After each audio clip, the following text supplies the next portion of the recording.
events that have been happening in the past week and maybe give you a flavor of some of the things which are going to be coming in the next week. We are going to talk a little bit about Apple's prospective ambitions in television.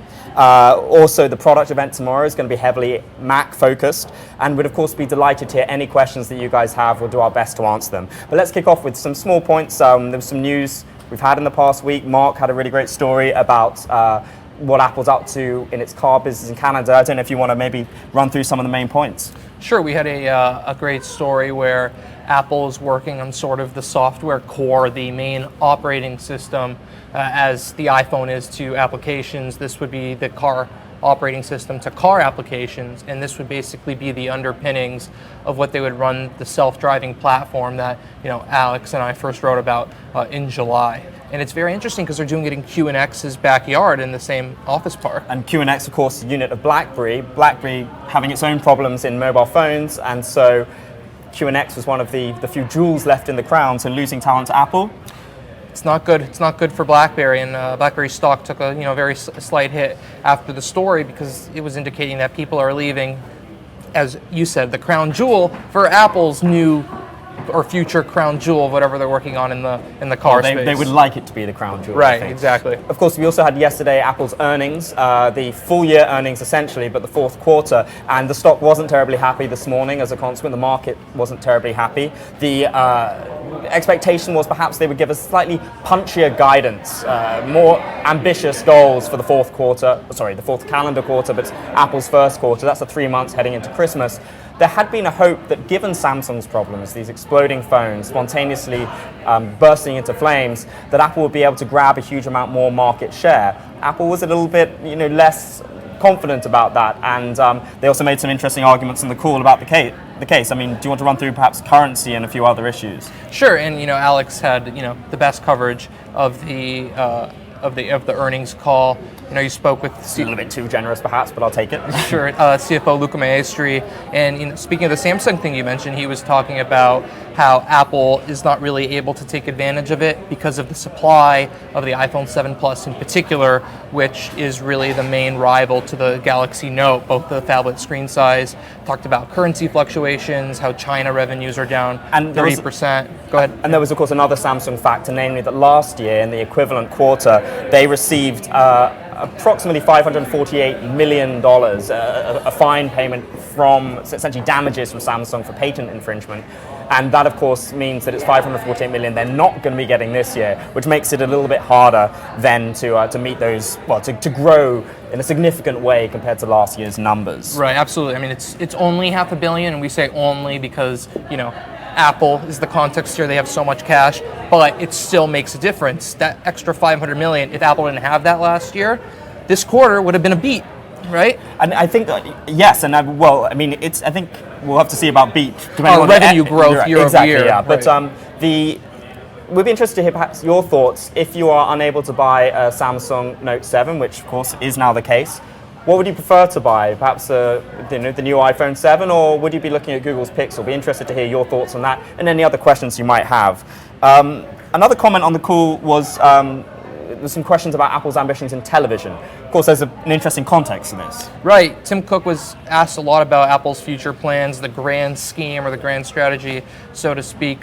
But in terms of TV, he basically said, I can confirm Apple's interest or immense interest in the TV space, along with other people on the Apple executive team being interested. And, Apple's shown over the past few years this increasing interest. They came out with an Apple TV with Siri, an App Store, a whole new platform, and great remote control, motion sensing, and gaming. So they're really showing that. But there obviously is a next step to take. And one of the interesting things is how content has been making Apple king in terms of the music industry early on and having the most apps and what they call the best apps. But the one place where content has been lacking has been in the TV space. And that brings us to the big AT&T Time Warner merger.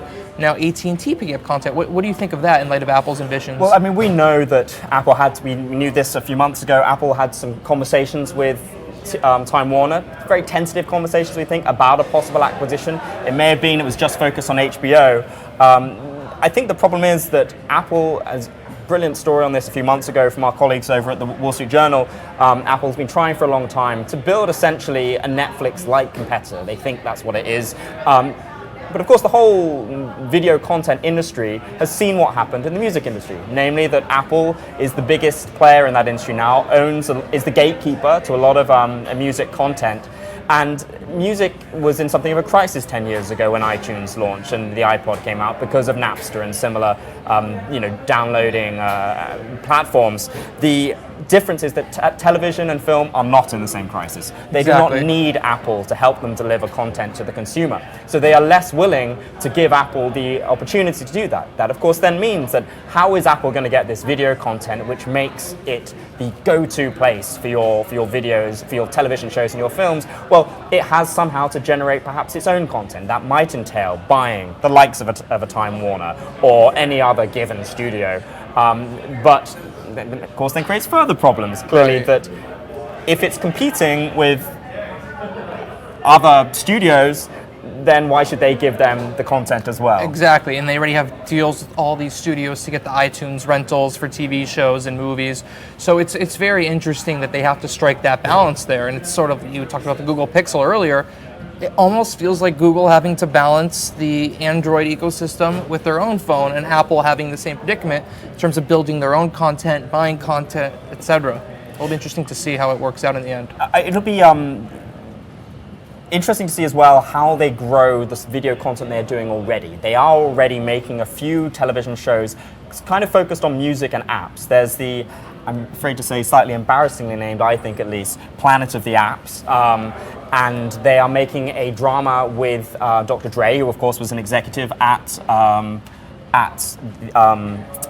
Beats, the headphone maker and music platform they acquired. That's going to be a fictional drama of some nature. So there are some tentative steps there already, but nowhere near the sort of, I think, $5 billion that Amazon and Netflix are talking about investing in new content. And it will take them decades in order to build up, if they so choose, and of course they have the money to do so, a whole content network, sort of like some of the TV stations that AT&T is getting in this Time Warner acquisition. Do you think they'll go down that route, just start pouring billions of dollars into that? I mean, there was a comment from Tim Cook about the willingness to do deals of any size if it made strategic sense. He did also say that owning content is very important. I heard an analyst joke once that the best way for Apple to really get people using Apple television would be to buy every single NFL team, which they could afford to do, and then they would own all NFL content, which I think is the most watched sport in the US. They should buy the NBA as well. I'd love to have the Lakers on the Apple TV and not have to pay $200 to League Pass. I think I should tell all viewers that this is perhaps the only 15 minutes of any given day when Mark isn't talking about the Lakers. It's his second favorite topic after Apple. That's true. That's true. Let's move on to the next topic. Still keen to hear any questions you guys might have, and that's the product event tomorrow. We're both going to be there. Mark's broken a lot of news already and what is to be anticipated. Maybe you want to give us a flavor again, remind us what we're going to see? Sure. Alex and I have written a bunch of this. It's a real team effort here. I think we're doing a great job on the news. We've reported that Apple's working on a new MacBook Pro, a new MacBook Air, new monitors, in collaboration with LG Electronics out of South Korea, new iMacs. So we're expecting the MacBook Pro, though, to be the highlight. This will be the first overhaul of Apple's premier laptop. This is a computer that ranges from $1,800 to $3,000, depending on the upgrades. We're hearing there's going to be a very big upgrade. There's going to be an OLED display strip at the top of the keyboard to replace the standard function keys. No escape key. I've seen a few people online freaking out about that on Twitter. But it's going to be digital shortcuts. Let's say you're editing a movie. The bar will suggest, slice a clip, a more intuitive volume controller. If you're in iTunes, you'll get music playback controls. I think it's very interesting, and it feels to me like they're sort of using this MacBook Pro as sort of like a playground, because they sell less of them, of new different innovations coming out of their R&D labs. I mean, I hate to add a layer of cynicism or skepticism, but I'm still not entirely sure what the huge advantage of the OLED strip is. It seems to me a little bit gimmicky. I'm open to being proved wrong. Hopefully we'll get our hands on the thing tomorrow. Right. I mean, there's this overall vision where Apple wants everyone to have an iPad, but that hasn't worked out yet. But of course, the iPad has so many benefits being a touchscreen. They can change the software. They could add buttons without having to ship new ones through software. And so they've seen that the iPad sales, as you've written about, have slowed. Growth has stalled. So they have to start moving pieces of the iPad to the products like the Mac that have remained resilient, and over time they can continue merging it. I think this is the first step of convergence. I do also wonder whether there are economies of scale. We are expecting the iPhone next year to have an OLED screen, and I wonder if they're buying the same OLED components, or organic light emitting diode. That's what the strip is going to be made out of. I wonder if they're using the same suppliers and can then engineer some discounts and make it a little cheaper for themselves. Right, and before the Apple Watch, one of the features of the first watch is that it had this sapphire crystal, not really scratchable cover over the display, and that display was OLED. It's a very small 1.5-inch OLED display. Over time, they're sort of moving those to more products. So they're moving from the small Apple Watch OLED to the MacBook Pro OLED. Obviously, these are smaller volume products, but this is good preparation for testing the waters and production before they come out with the OLED iPhones next year, which we've reported on with our colleagues in Asia. We have a question here, backtracking slightly to the television topic, asking why Apple doesn't have TV show rentals anymore. I'm not sure they ever did in Europe while I was there, and I've only been here a few months. I mean, my thoughts are certainly that, I don't know, I'm inclined only to watch a TV show once, and so therefore they're just making less money on each one than they might otherwise do. I don't know if you think differently. That sounds right, and you're right. In the US, when the previous version of the Apple TV, before it was reinvented a few years ago with the new black one, you would have to rent a TV show. It was about 99 cents. You could watch it for a 30-day period, but only watch it up to 24 hours. So when you start it, you have 24 hours, but you have 30 days to start watching it. They got rid of that. Now you have to actually buy the shows. In that way, they can charge $1.99, $2.99, $3.99. But also the advantage here is they can sell you a sort of subscription, like to complete series. So there's two factors going on here. It's more beneficial to Apple's bottom line, being able to charge $1 or $2 more. Also, but the user on the other hand gets to keep it, watch it whenever, and it gives them access to buying series or seasons in bulk. So it's a win-win on both sides. I think from a business perspective, it makes a lot more sense to Apple to be selling the higher price product, and of course, if you're buying a series subscription, you've locked them into a certain amount of spending. Yep. I can also appreciate, though, why from a user perspective it might be a little bit frustrating that, you know, I only had to pay 99 cents before, and now I've got to pay up to $3 a pop. Right, but at the same time, they sort of balanced it out because movies actually flip-flopped. Before, movies you had to buy them. Now you can rent movies. I rent a movie on the Apple TV maybe 3-4 times a week before I go to bed. I think it's an amazing service. You rent the movie, it's between $4 and $7, depending on how new it is or the quality of the streaming, HD or not, through iTunes. You have 30 days to watch it with 24 hours. And movies sometimes cost $19 or $29, $15. And if you want to watch it a couple times for $3.99, you're still saving money in the long run. So I actually think that the movie rentals through iTunes on the Apple TV, it's actually one of my favorite use cases for Apple products, really. A few more questions here. Will there be iPad upgrades? Not tomorrow, right? Right, no, there's no iPad upgrades tomorrow. We've reported previously that there will be an iPad hardware update with a faster display, sort of easier to manipulate, as soon as next year, as well as some professional apps. But there will be a new iPad app, right? Do you want to talk about that a little bit? Well, I mean, this sort of plays into Apple's ambitions to own the television space slightly. It's going to be some sort of recommendations app which pulls your viewing habits and then makes recommendations about what you might watch next. Now, of course, at the moment, if you rent or watch a film, it does say at the bottom, these are similar. I think the more interesting takeaway from this potential app on Apple TV is that it shows that they are using your data on some level. They are parsing your viewing habits, and they've been very, very careful about doing that. We don't yet know the details of it, whether it's doing it within the app or in the cloud, or if they're using this differential privacy, which makes it very hard for them to tell who is supplying what data, but it shows they are using purchasing habits to make recommendations. Right, and sort of like what Tim Cook said on the call yesterday, Apple doesn't think that there has to be a balance between privacy and AI, these recommendation engines. They think that they can do it without having privacy implications on the negative end. So maybe we'll see more of that tomorrow. And I think it's good that, it's going to be interesting to compare what recommendations Amazon and Google are making compared to what Apple's are making. It's like who's better at it. And frankly, yeah. I mean, sure, sometimes I think Netflix is in some ways very smart at this. I tend to think that, I'm interested in the artsy European cinema, art house cinema films. Unfortunately, Netflix knows me rather better, and I keep on getting Steven Seagal recommendations, which is painfully embarrassing. And the difference is that Netflix's whole business was founded upon issuing streaming content around this recommendation engine. Previously it was DVDs, but now it's around the recommendation engine. For Apple, this is sort of a throw-in, so we'll see how well they do it.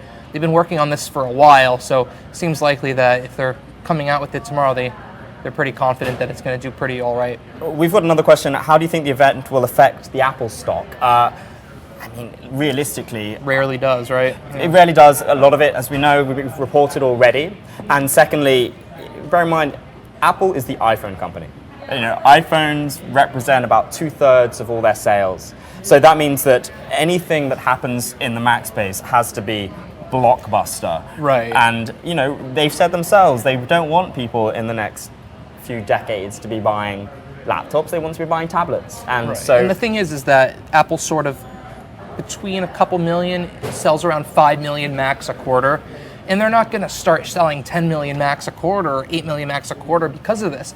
But it does show continued dedication to a line that has shown resiliency in this world of tablets that Steve Jobs heralded 5 years ago. So they're continuing to show the dedication. Apple's done nothing except coming out with a rose gold, faster version 12-inch MacBook in April since the spring of 2015. So this is showing that their dedicated professionals are still cared about. And we'll see how long the update cadence is now after it's been a year and a half.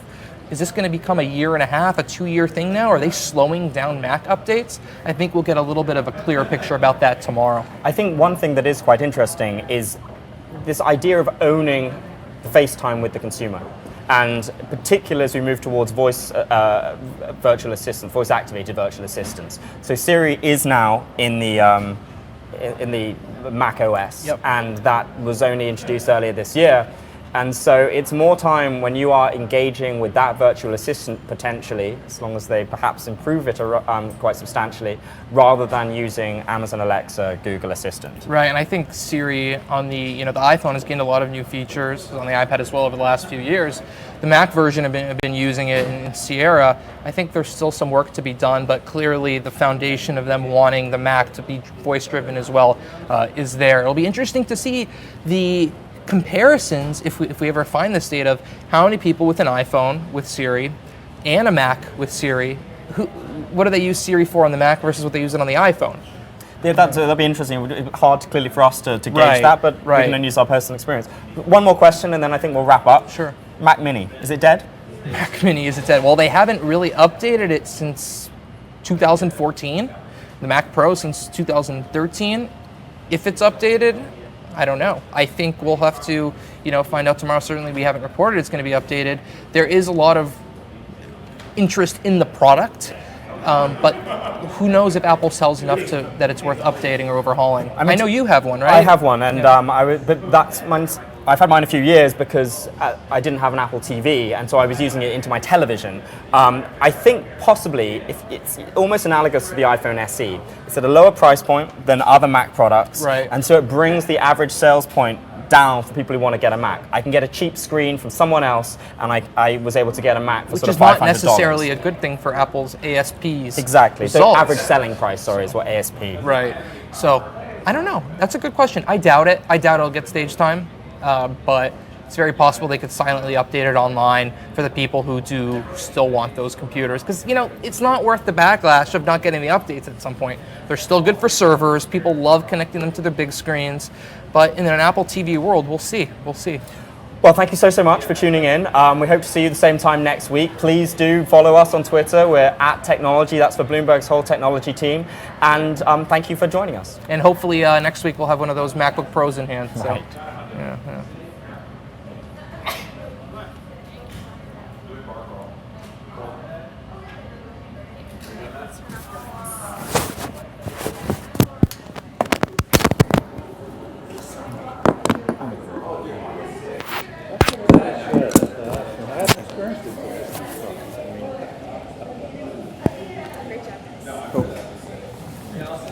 No sexism, no racism, so great success. I love it.